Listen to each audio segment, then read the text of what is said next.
Good morning! For today's video ay magluluto tayo ng adobong manok. So sa adobo naman may kanya-kanya tayong version. So mag-start na tayo. Nag-i-start ako dito na iginigis ako yung sibuyas at bawang. Yung iba kasi pag mag-adobo sabay-sabay na lang siyang sinasalang. So ang lulutuin natin ngayon ay dalawang buong chicken na nagkakahalagang ₱540. So, medyo mahal yung manok ngayon. So, ito na, ilagay ko na yung chicken. So, tingnan nyo, kung papansinin nyo, parang sobrang konti lang po siya. Pero, yan na po yung karne ng dalawang buong chicken. So, hindi muna kaagad ako naglalagay ng, dito, ng toyo. Hinahayaan ko muna yan na maluto siya sa sarili niyang tubig. 'Di ba yung manok nagtutubig siya?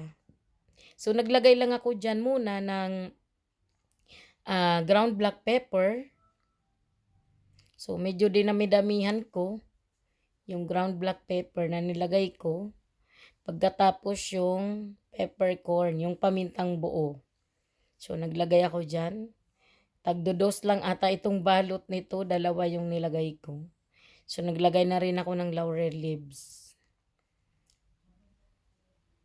Yun, wala pa rin akong nilalagay diyan na toyo.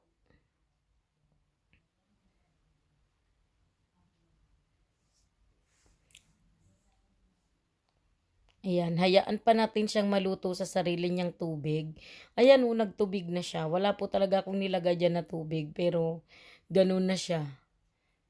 So, ngayon maglagay ako ng toyo. Tansya-tansya na lang ako sa toyo. Di kasi puwedeng maging tutorial yung pag-aadobo kasi iba-iba tayo ng gusto at ng lasa ng adobo. So, usually 'pag nag-aadobo po ako ay naglalagay ako lagi ng sugar. So, gusto kasi ng anak ko medyo matamis na adobo. So, 2 tablespoon po ng sugar yung nilagay ko. Halu-haluin lang. Grabe, sobrang konti sa camera, pero sa actual hindi naman siya konti. Marami naman, saka marami kaming kumain yan. Para po kasi ito, may training kami sa office, ito yung uulamin namin. So, kapag ganito na po ay pwede na tayong maglagay ng suka. So, sa paglalagay ng suka, kailangan di po agad gagalawin para maiwasan yung pagiging lasang hilaw na suka. So, mga ilang minuto din na hindi ko yan ginalaw. So, mas gusto ko sa adobo yung konti na lang yung sauce. Kaya, medyo papatagal-tagalin ko pa po yung pagluluto niyan para mas mabawasan pa yung sauce niya. Tapos gusto ko yung nagmamantika siya, tapos konti na lang yung sauce niya. Ayan, minsan naman, trip ko naman sa adobo, yung medyo maasim na di talaga ako naglalagay ng sugar. Gusto ko nalalasahan ko yung suka. So, iba-iba yung pagluluto ko ng adobo. Depende sa kung sino yung kakain.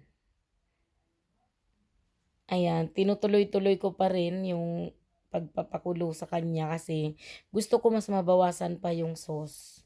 Although malapot-lapot na yung sauce, pwede na yan. Sabi nga lagi ng iba, 'di ba? Sauce pa lang ulam na. So ayan, at nilipat ko na po sa Tupperware kasi ready to go na ito. So ito na po ang aking chicken adobo.